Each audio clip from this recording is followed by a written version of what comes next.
Saudações, conspiradores! Você sabia que fenômenos parapsicológicos são mais comuns do que você imagina? Que são milhares de pessoas no mundo todo, em todas as épocas, vivenciando fenômenos que não podem ser explicados pela ciência convencional? Então, a parapsicologia avançou e se robusteceu em suas pesquisas e está hoje espalhada no mundo todo. O que nem todas as pessoas sabem é que o Brasil é um dos pioneiros, pelo menos na América Latina, em estudos parapsicológicos. Isso se deve muito às faculdades integradas espírita, né, que no passado abriram a primeira graduação em parapsicologia, o primeiro curso reconhecido pelo MEC em parapsicologia. Bom, a faculdade entrou em dormência, mas de certa forma ela se reencarnou na Faculdade Holística aqui em Curitiba, que está abrindo uma pós sensacional em parapsicologia, que é capitaneada pelo nosso querido entrevistado de hoje, que é o professor Reginaldo Hiraoka, que é professor, filósofo, escritor e conselheiro em parapsicologia. Ele é formado em parapsicologia e professor desse tema nessa pós-graduação. É sobre esse assunto, sobre essa nova pós aqui em Curitiba, pioneira em parapsicologia, e também sobre vários assuntos intrigantes ligados ao tema, que eu quero convidar você a assistir hoje esse bate-papo, que promete ser muito gostoso. Antes, porém, é claro, você já sabe, você vai dar o seu like parapsicológico aí nesta entrevista, acionar o sininho e escrever aí alguma coisa. Fale se você já teve algum fenômeno, se soube de algum fenômeno que possa ser considerado parapsicológico, coloque aí, a gente vai gostar muito de saber. E vamos para o nosso papo. Reginaldo, meu querido amigo, que bom receber você mais uma vez aqui no Realidade Fantástica. Lembrando que o Reginaldo já esteve outras vezes, procure as entrevistas dele aqui na nossa playlist, sempre com muita simpatia e com muito conhecimento, né? Tudo bem com você? Tudo bem, Jamil, né? Uma honra também, uma alegria retomar, né, a realidade fantástica, né? Um espaço, né, que traz muita informação, né, e conhecimentos, né, de áreas, né, digamos assim, pouco exploradas, né, pela população em geral e pelos canais também, né? Então, ainda bem que você existe, né? E esse canal aí, né, pode fazer esse papel, né? Eu é que agradeço, Reginaldo, e você é de casa, você sabe, você é uma das pessoas que fazem a diferença, inclusive no nosso país, trabalhando com uma área tão importante. E se tem alguém que trabalha com realidade fantástica, é você, né? Que trabalha com parapsicologia. Regis, eu queria começar te perguntando uma coisa, assim, para entrar no tema, né? Hoje, para quem vê o panorama geral da parapsicologia, às vezes parece que ela tem algumas correntes ou algumas linhas, algumas mais orientadas para uma abordagem, outras para outra. Gostaria que você desse um resuminho de como é que está a parapsicologia hoje e se a gente pode falar num eixo teórico único ou em várias linhas de inclinação epistemológica. Ah, perfeito, né? Essa parte da epistemologia eu acho bacana também. Dentro da parapsicologia, nós temos, em termos de pesquisa, tem duas áreas que é importante a gente lembrar, né? Uma que diz respeito à ontologia do fenômeno, que é, tipo, demonstrar que o fenômeno existe, né? O que ele qual a estrutura dele, enfim, né? Então, os parapsicólogos, basicamente, trabalham bastante dentro dessa parte ontológica, né? Tipo, quando se faz pesquisas de laboratório com telepatia, de clarividência, pré-cognição, né? E tenta se demonstrar estatisticamente que o fenômeno está acontecendo ali, aí nós temos um trato de pesquisa ontológica, né? Buscando provar, né? Ah, existe um outro caminho, né, que é a parte fenomenológica, né? Ou seja, como que aquele fenômeno aparece para as pessoas, né? Por exemplo, né, os perfis psicológicos, por exemplo, que pode afetar as experiências, né? Perfis psicológicos, por exemplo, que utilizam muito das áreas exatas, mais questões racionais, tem menos predominância de aparecer esses fenômenos. Enquanto que pessoas que trabalham mais com arte, música, danças, têm mais propensão de ter esses fenômenos com mais frequência em sua vida. e a gente consegue ver isso também, digamos assim, em laboratório, né? Ou então, tipo, para o sujeito, né? Tipo, o que que foi aquela experiência, o que que ela entende sobre aquela experiência, o que que ela fez com essa experiência, né? A gente está mais no processo da fenomenologia, né? Por exemplo, em relação esse processo de fenomenológica, outras áreas também trabalham dentro da investigação desses fenômenos. Por exemplo, a área da psicologia anomalística hoje, né? Tem pesquisas, por exemplo, de levantamento na população brasileira, né, a incidência desses fenômenos, né? A gente sabe, por exemplo, pela pesquisa da Fátima Regina Machado, da USP, né, que cerca de 82% da população investigada, né, a população brasileira, é, apresenta cerca de 82%, né? Em contraste, por exemplo, com os Estados Unidos, Europa, que geralmente é na faixa de 50%. Pelo menos uma pessoa teve esse tipo de experiência, né?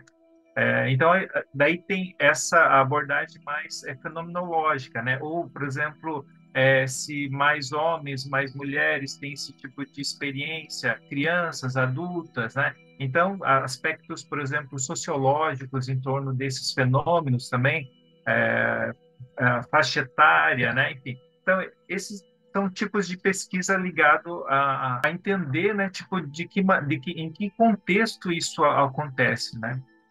Então, mais ou menos dentro dessa abordagem. E tem também a parte, por exemplo, clínica, né? Não só de pesquisa, mas como se utiliza todo esse dados, né?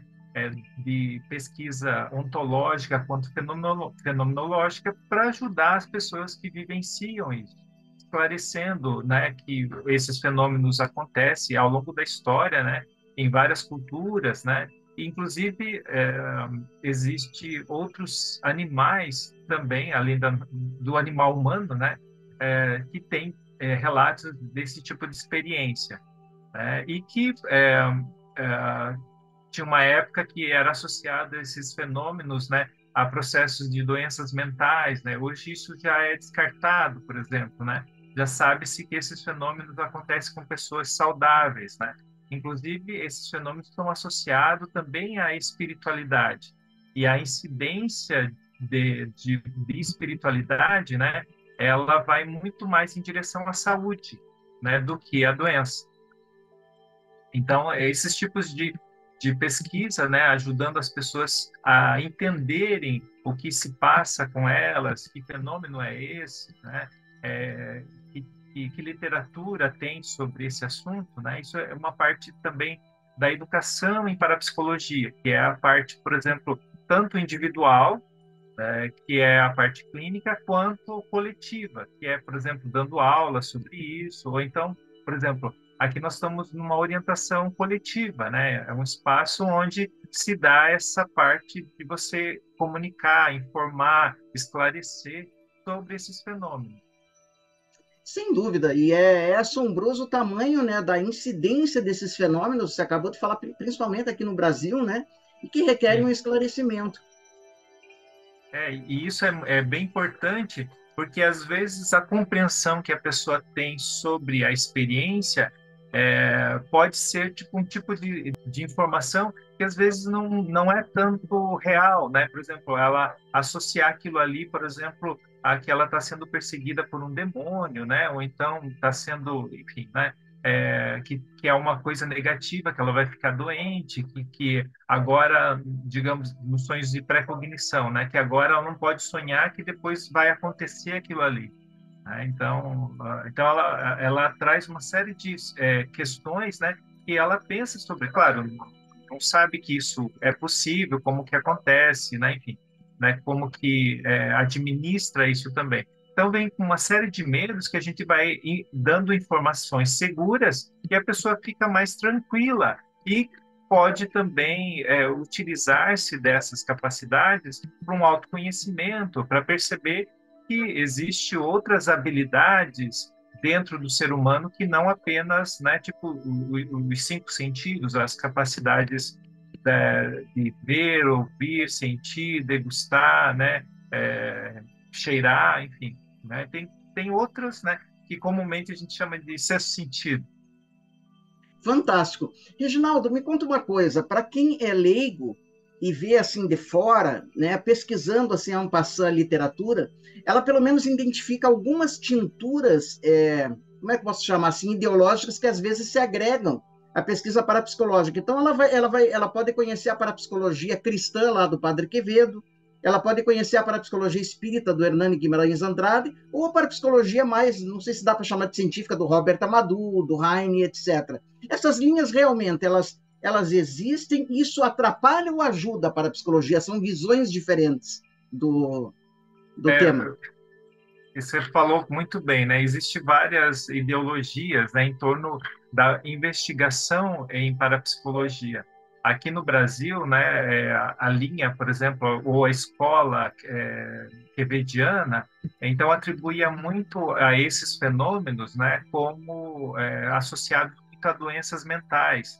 Ele não entendia como uma habilidade, né, que poderia desenvolver. Ele, inclusive, falava para as pessoas não desenvolverem porque isso ia dar mais doença mental, né? Enfim.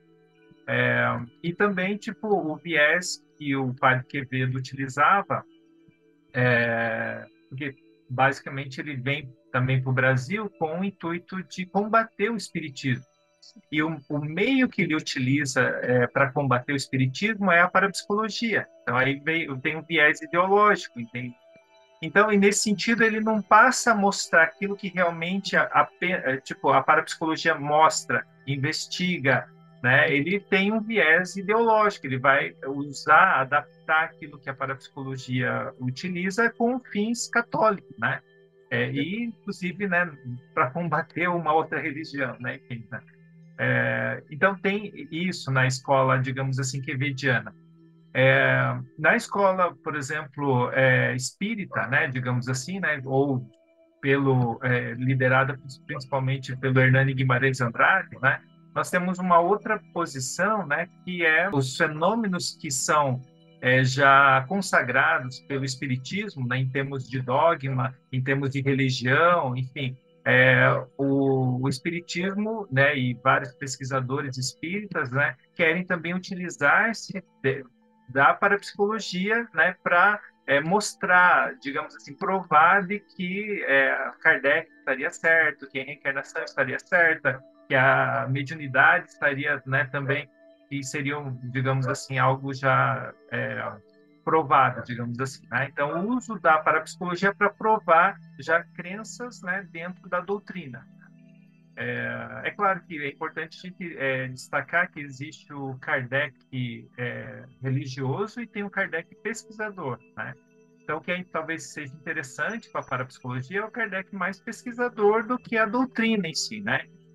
Então, no Brasil, então, inclusive tem um livro da Luisa Heine, né, que trata de fenômenos espontâneos de pré-cognição em sonhos, que ela inclusive diz que cerca de 62% das pré-cognições acontecem em sonhos. Ela trabalhava na Universidade de Duke, né, na Carolina do Norte, e no laboratório de parapsicologia, junto com seu marido, que é o Joseph Banks Heine.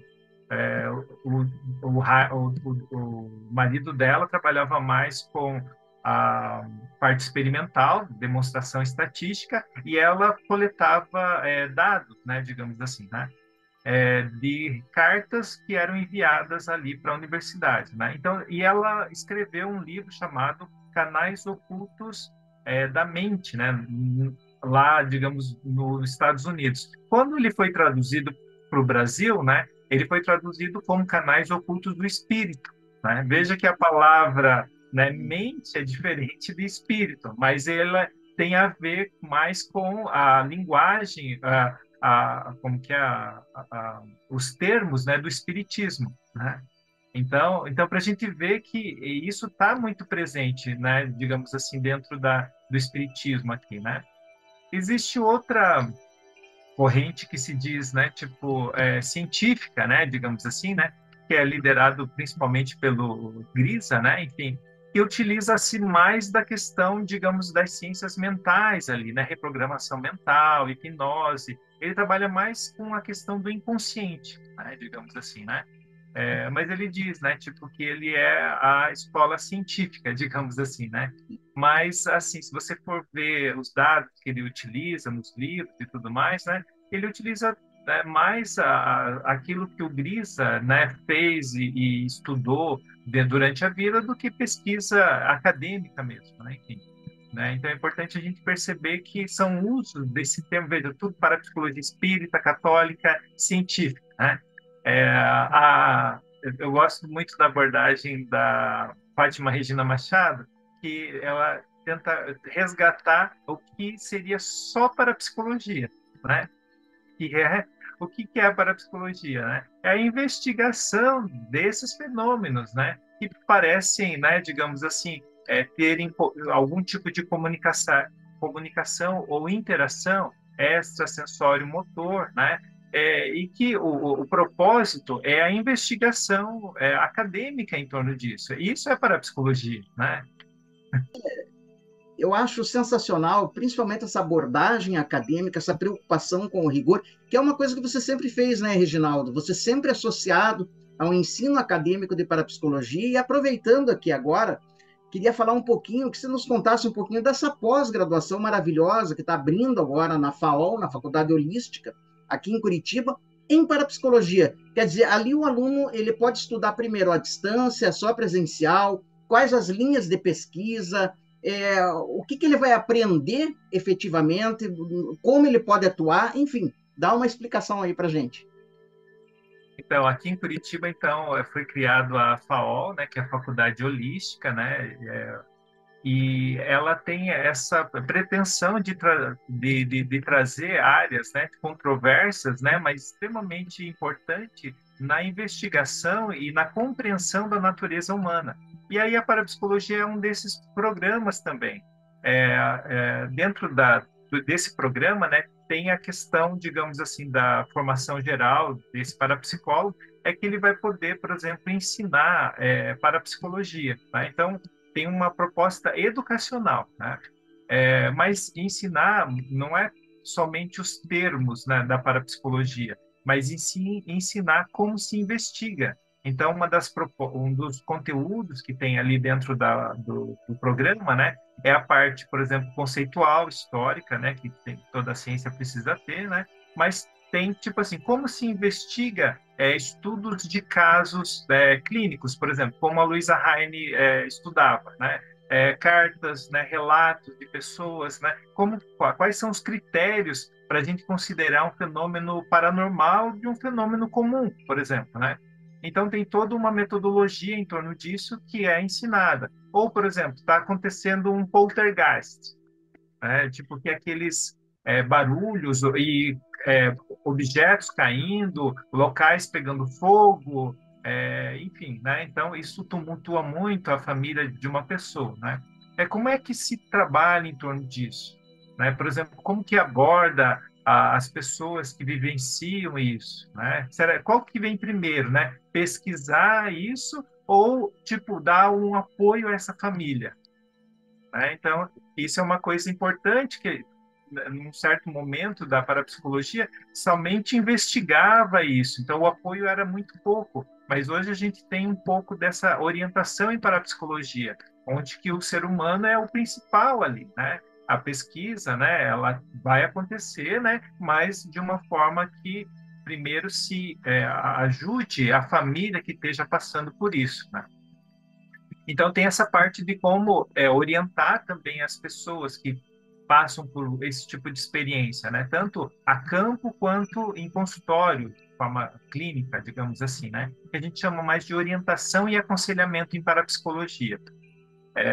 Então, o aluno vai ser preparado, né, para esses dois tipos de abordagem, né?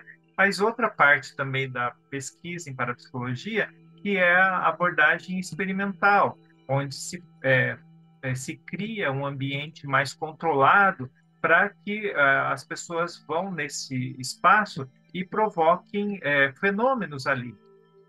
Geralmente a gente faz fenômenos mais comuns, né, tal como telepatia, clarividência, pré-cognição, né, e geralmente chama-se pessoas que pelo menos tiveram uma experiência, né, e que traga alguém que teve uma experiência junto, no caso, por exemplo, de telepatia. Então, a gente vai ensinar como que traça-se o perfil dessas pessoas, né? Que é utilizado bastante o perfil do Jung, né? Que é o Quati, né? Que é um perfil que mostra 16 perfis ali, né?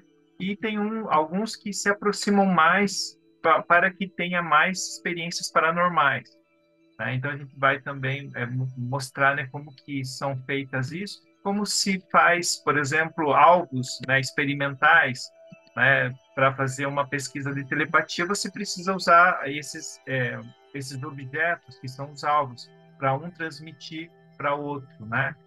Então, o aluno vai aprender, né, quais são os critérios para criar esses alvos, né, que não pode ser qualquer alvo, né? Tem que ser cor diferente, formas diferentes também, né? Enfim. E às vezes tem que ter mais questões emocionais. A gente utilizou por muito tempo as cartas Zener, né? Que é as cartas de baralho chamado Zener, onde tem figuras, né, geométricas. Já sabe-se, né, tipo que essas cartas, né, são pouco significativos para quem vivencia ou quem vai fazer teste, né? Então é melhor colocar, por exemplo, imagens de pessoas, por exemplo, né? Ou então de animais, né? Ou então tipo alguma coisa que se relacione com o dia a dia das pessoas. Esses símbolos estão no dia a dia, mas tipo não são tão significativos para as pessoas. A gente sabe quando uma pessoa tem uma experiência de telepatia é com alguém geralmente muito especial. Se a gente sonha com alguma coisa ou com alguém que vai acontecer, geralmente tem uma ligação, né, uma preocupação com essa pessoa, né? Então ela tem uma relação muito com quem eu estou vivenciando aquilo. Então tem essa parte da investigação laboratorial também, né? E também tem, digamos, uma outra habilitação, que é a habilitação maior, que é a docência, a habilitação magistério, né? Porque a gente precisa de profissionais que realmente falem uma linguagem científica da Parapsychology Association, né? Que é a maior instituição profissional da categoria. E essa associação de parapsicologia, inclusive, né, tem uma curiosidade ali, né? A Parapsychology Association, né, hoje tem um presidente, né, que é brasileiro. É a primeira vez na história, né, que nós temos um presidente da Parapsychology Association aqui no Brasil, que é o Everton Maraldi, né? Ele é um professor, né, fez mestrado sobre mediunidade, depois doutorado, investigando essas questões também. E hoje ele é professor e coordena um programa de pós-graduação em Ciências da Religião. Então ele é um brasileiro que hoje tem uma representação internacional, né? Dado, né, tipo, isso mostra que o Brasil também se produz pesquisa, né, nessa área, né? Então, essa abordagem da Parapsychology Association é uma abordagem que nós utilizamos, né? Porque é uma referência mundial, né? Digamos assim, né? Então, se a gente está dialogando com essa abordagem, a gente está dialogando com todos os países, né? Que tem algum programa de pesquisa. Então, é nesse sentido que a gente, né? Claro, né? Tipo, cada pessoa pode ter mais apreço sobre um fenômeno, né? Sei lá, pode ter mais apreço sobre mediunidade, né? Ou sobre reencarnação, ou sobre telepatia, enfim, né? Mas e cada um pode ter a sua religião, não é problema nenhum, pode ter a sua concepção sobre isso, né?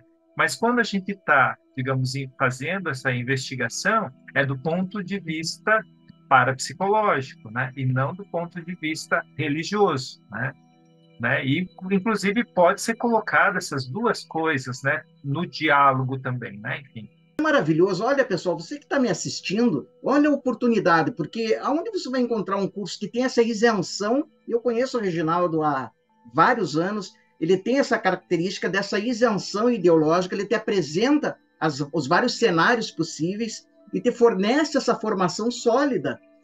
Reginaldo, quem que pode participar do curso? Claro que ele é uma especialização, ele confere um título de especialista, é reconhecido pelo MEC, mas graduados de todas as áreas podem participar? E se quem não é de Curitiba também pode fazer o curso? Ah, sim. Então, uma das características das pós-graduações, né, digamos assim, que ela permite também que um programa seja feito com pessoas, né, digamos, graduadas de qualquer área. Existem outros programas, né, que são restritos, né, digamos assim, né, mesmo sendo especialização, né?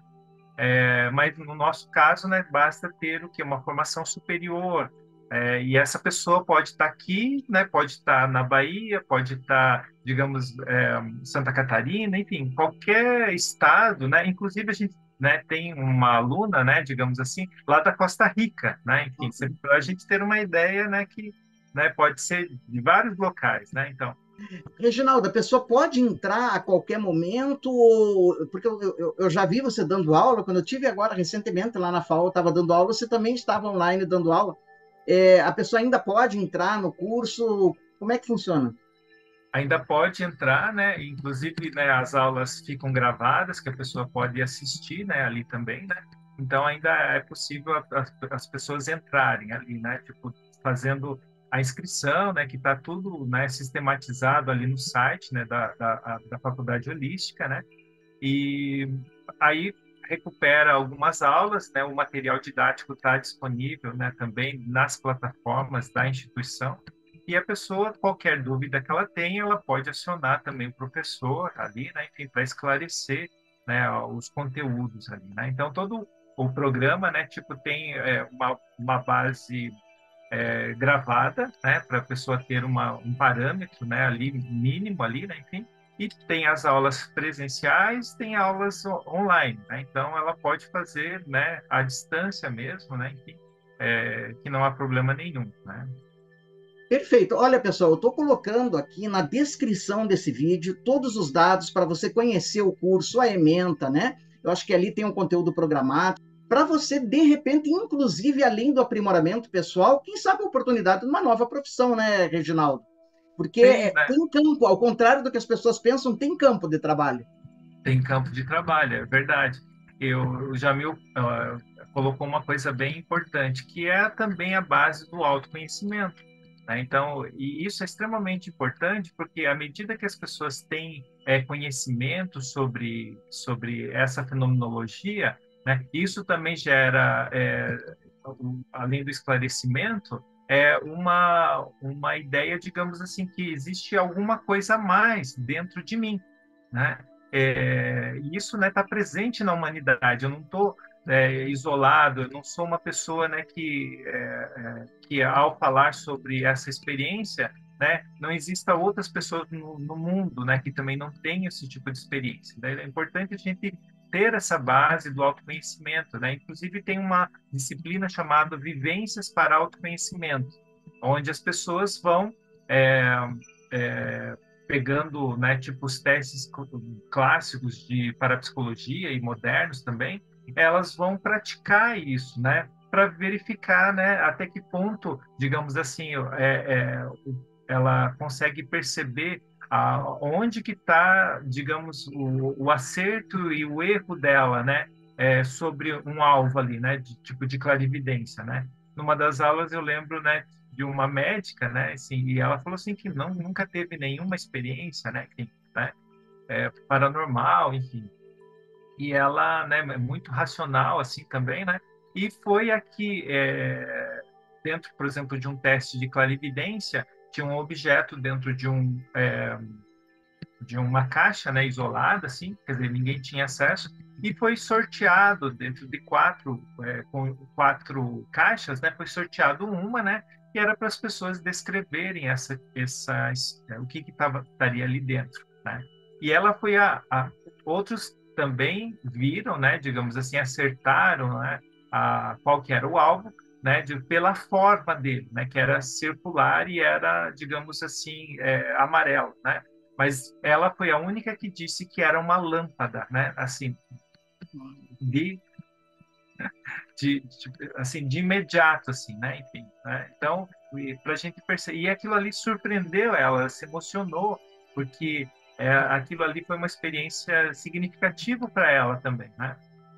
Sensacional, Reginaldo. Me conta um pouquinho agora, antes de a gente terminar o programa, do teu trabalho profissional. Você faz atendimento clínico em parapsicologia, né? Então, quem que pode ser ajudado? Porque a gente está falando para pessoas no Brasil e em outros países. De repente, a pessoa está enfrentando uma situação que está desconfortável, ela não sabe como interpretar, né? Talvez seja parapsicológica. Como é que é esse teu trabalho de aconselhamento, de apoio clínico? Qual que é a similaridade com uma terapia convencional, psicológica, enfim? Explica Sim. para a gente. Veja, no caso, a parapsicologia, né, tem essa parte que é mais recente, né, digamos assim, que é o trabalho dessa orientação, de esclarecer as pessoas, né, ajudar ela a entender essa fenomenologia, como que geralmente ocorre em estados alterados de consciência, né, enfim, essa base, né, a gente chama sempre orientação e aconselhamento e não tanto uma terapia, né? Porque a terapia está se propondo a curar uma doença, né? Um problema ali, enfim, né? E esses fenômenos a gente já sabe, né? Em testes de pesquisas, né? Com pessoas saudáveis, inclusive, né? Que esses fenômenos não digamos, uma doença em si, né? Ela pode se apresentar assim como uma pessoa que tem, sei lá, um transtorno associativo ali, né? Ela pode ser também um excelente músico também, né? Então, as duas coisas estão acontecendo ali, né? Mas, tipo, ser músico não é um transtorno, né? Que gera na vida dela, né? Mas, então, a gente entende que isso é uma capacidade humana mesmo, né? Enfim. E essa parte clínica, né, digamos assim, está se propondo a orientar, porque a base é a educação. A base é fazer com que a pessoa tenha, digamos assim, os conceitos mínimos, né, para que ela possa saber que é possível acontecer e quando acontecer, né, ela saber o que fazer em relação a isso, né, que onde que ela pode ler também, né, sobre essas experiências, né? Então por isso que é chamado de orientação. E no caso do aconselhamento é quando a pessoa tem as experiências, né, tipo de forma disruptiva, né? Ou seja, né, aquilo, por exemplo, sonhou com ah, alguma coisa que depois aconteceu, né? Então ela vem com uma série de ansiedades, uma série de coisa pelo fato que aconteceu, digamos assim, né? Então, pelo conteúdo que a experiência trouxe, né? Então ali a gente vai ajudar a pessoa, por exemplo, a administrar, né? Tipo com técnicas, por exemplo, de respiração, técnicas de meditação, enfim, né? Para ela administrar aquele sintoma, né? Que aí entra a parte mais do aconselhar, né? Inclusive aconselhar também, né, enquanto quando não é às vezes fenômeno paranormal, né, a gente aconselha que vá procurar um outro profissional, né, da área das ciências como que é, das ciências, né, da mente, né, também, né, psiquiatria, psicologia, né, enfim, né, então isso também é um aconselhamento também, né, enfim, que vai encaminhar, vai acolher primeiro a pessoa, mas também vai orientar para onde que ela deve ir, né, é, em alguns casos, né, é só esclarecer mesmo, né, a fenomenologia, né, e às vezes, né, tipo, tem alguns casos que a pessoa, não, eu quero saber mais, eu quero investir mais nesse sentido de desenvolver, quem sabe, né? Tem um colega nosso, né, que o Jamil conhece, que é o Fábio Eduardo da Silva, né? Ele defendeu o mestrado dele, né, pesquisando, né, o tema desses fenômenos, né, e se é possível desenvolver essas habilidades, né? É, e, e nisso, né, tipo, hoje ele tem uma série de programas, né, trabalhando com essa parte da intuição, inclusive, né, na tomada de decisão, né, como uma forma, tipo, de treinamento também. Então, tipo, que algumas práticas ajudam a pessoa, digamos assim, ter um pouco mais de consciência sobre essas experiências, né, e ter uma abertura maior, digamos assim, para esse universo, né, tipo de fenômenos, né? Então a parte clínica então tem a ver com essa questão mais, né, tipo individual, né, de aconselhar, né? E as pessoas, né, tipo hoje, né, principalmente a parapsicologia estuda também experiências de quase morte, experiência fora do corpo, experiência, digamos, de aparições, né, experiência de quase morte, né, enfim. E uma coisa que depois da pandemia, né, também, né, muitas pessoas, né, começaram também a relatar uma série de experiências, né, de pessoas, né, tipo que de forma distante, né, morreram, mas apareceram em casa, ou digamos assim, sonharam com pessoas falecidas que vieram trazer alguma informação ali, né, enfim, essas vários tipos de experiências mais que têm relação com a parapsicologia e também sobre questões espirituais, né, é um campo que aumentou muito por causa dessa demanda que a gente está sofrendo uma série de consequências da pandemia, né? E isso também, digamos assim, faz com que a gente possa desenvolver outras capacidades psíquicas, né, para atender uma demanda, né, de uma origem talvez espiritual, né? Tem um pesquisador chamado Stanislav Grof, né? Você deve conhecer também, né? Tem um livro chamado A Emergência Espiritual, onde esses fenômenos, né, tipo de mediunidade, telepatia, clarividência, experiências fora do corpo, ele pode surgir como uma forma, tipo assim, de eclodir, né? Tipo uma série de capacidades que a pessoa não tem, né? Direito como lidar com aquilo, porque ela nunca aprendeu sobre isso.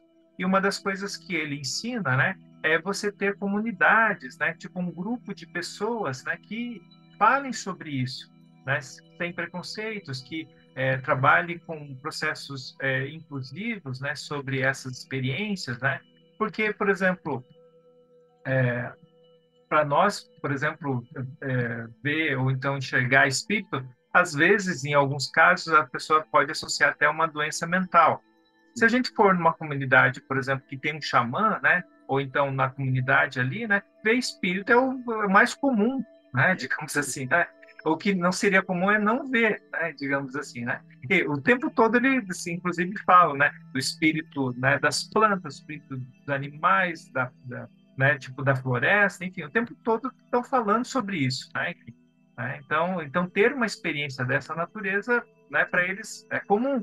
Então a gente tem que perceber que determinado contexto esses fenômenos são mais inclusivos, dependendo da cultura, e tem outros contextos que eles são excluídos.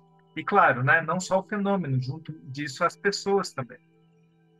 Então, isso, né, esse trabalho clínico, né, tipo, pós esses períodos, essa parte de fenômenos espirituais, espiritualidade, né, é uma área que tem crescido muito. É só a gente ver, por exemplo, programas da Universidade de Juiz de Fora, por exemplo, dentro da área de saúde, espiritualidade, né, no último congresso que foi feito em abril, lá em Juiz de Fora, né, tinha mais de 300 pessoas, né? Tipo, no espaço, né? Tipo, quer dizer, profissionais da saúde, enfermeiros, médicos, psicólogos, né? Uma série de profissionais da saúde buscando informação sobre isso, né? E profissionais da educação também, né? E isso é importante a gente saber, né? Que existe, que tem pesquisa séria sendo feita, né? Enfim, e que a indicação que foi feita, por exemplo, nesse congresso, né? É que à medida que a gente pratica algumas questões de estados alterados de consciência, meditação, transe e tudo mais, né? E tem, às vezes, um tipo de experiência como essa, isso indica mais qualidade de vida, né? Tipo, os trabalhos relacionados às questões espirituais, do que uma pessoa que talvez não pratique tanto isso, né? Ou no momento de um enfrentamento de uma dificuldade da vida, né? Digamos assim, né? Essas experiências, às vezes, né? Falam de algo maior do que ela até então tenha percebido, né? Enfim.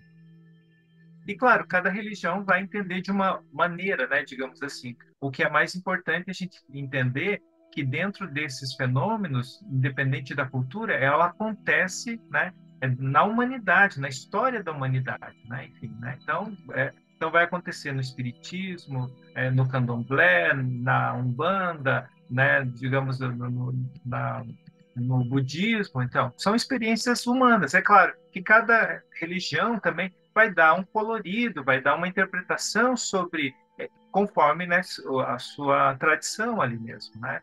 E no caso da parapsicologia, ela tem um outro jeito, né, que é um conhecimento científico, né, que vai ajudar a somar, né? O conhecimento científico não quer excluir outras coisas, né? Assim como tem conhecimento filosófico, né, o conhecimento religioso, o conhecimento estético, né, o senso comum, todas essas coisas coexistem, né? Então é importante a gente perceber que cada um tem o seu lugar também, né? Com certeza, isso é tão importante e tão sério, Reginaldo. Outro dia a gente estava falando com um colega, amigo nosso, você conhece o Mário Sérgio, né, Silveira, Certo. a gente estava comentando, muito querido. Você veja a responsabilidade muitas vezes, né? Inclusive um curso, pessoal, como esse do Reginaldo, ele seria sensacional para psiquiatras, porque às vezes você recebe uma pessoa que está relatando coisas que às vezes, se falta uma certa formação, você já vai cravar como uma psicose, como uma esquizofrenia, e às vezes não. E às vezes não, às vezes realmente tem uma fenomenologia que pode estar ocorrendo, mais na área parapsicológica, e que não precisa, não demanda necessariamente de medicação, talvez outros procedimentos. Como é que você vê isso, Reginaldo? Então, isso é uma área, né, muito interessante, né? Porque quando surgiu, por exemplo, esse livro da variedade das experiências anômalas, né, que foi traduzido aqui para o Brasil em 2013, né? Esses profissionais, a Stanley Kripp, né, Ernest Cardenha, né, que são pessoas, né, sérias, com reconhecimento internacional, e publicaram isso na Associação Americana de Psicologia, né? Então, é uma referência importante. Então, a partir desse livro, inclusive, né, ele diz assim, né, que os profissionais da área de saúde, né, tipo, que não tratarem, não souberem, né, desses conhecimentos, né, porque estão desatualizados, né, e precisa dessa atualização, como você falou, precisa, tipo, dessa educação, né, e a ideia desse programa exatamente é isso, levar o conhecimento, né, para outros profissionais, para a mídia, né, como a gente, né, está fazendo aqui também, para, né, televisão, rádio, né, e também nas formações, né? Então, nesse congresso, inclusive, na área da psiquiatria, o Alexander Moreira Almeida, ele fala, né, que nas formações em psiquiatria ou medicina, não são discutidos nem investigados isso, mas isso pertence à pesquisa, né, acadêmica, né, não é uma pesquisa qualquer, né, e que está disponível, né, são artigos científicos de extrema relevância, né, publicados em principais revistas, né, tipo dentro das áreas de saúde, né, tal como o livro, né, a ciência da vida após a morte, né, que eles lançaram também, né, ele fala assim que os profissionais têm que se atualizar, é só isso, né? Então, porque a literatura acadêmica já existe, né? Agora, o que pode existir também é uma certa resistência, né? Porque a pessoa às vezes entende isso já como implica já em religião, né? E não Sim. necessariamente, né?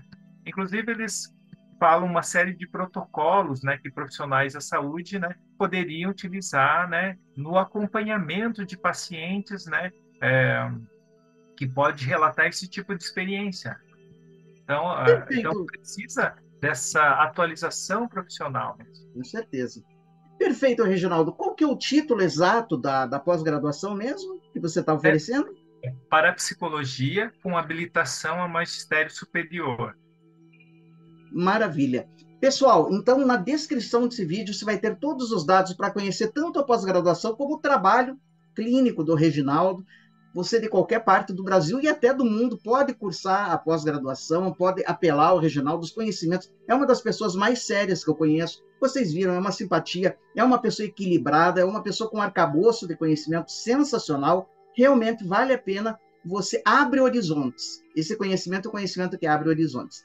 Reginaldo, gratidão por ter vindo mais uma vez ao programa e espero que você receba muitos alunos. Eu acho que eu vou virar seu aluno também e que o curso realmente tenha vida longa e próspera. Obrigado também, Jamil. É sempre, né, essa oportunidade de estar aqui contigo, assim, é um encontro, né, significativo, né, de pessoas, né, que querem contribuir, né, que é isso, né, um propósito de vida é contribuir com a sociedade, né, uma sociedade melhor, né, mais humana, né, mais né, tipo, com capacidades que possam gerar valores altruístas, né, valores, né, que se propõem a ver algo além, né, digamos assim, daquilo que é o processo mais individual, enfim, né, ou de uma realidade somente material, né, enfim. É extremamente importante a gente ter esses canais, né, para poder mostrar realidades, né, fantásticas, né? Perfeito, meu querido. E você está sempre Obrigado. intimado, você de casa, intimado, né? Nem convidado, intimado a voltar sempre que você quiser. Aqui tem um canal como se fosse seu também. E a todos vocês que nos acompanharam, dê uma chance, conheça o curso, conheça a pós-graduação, conheça esse trabalho, porque, como eu falei, abre novos horizontes. Lembrando sempre que o mistério está entre nós. Até o nosso próximo encontro. Obrigado.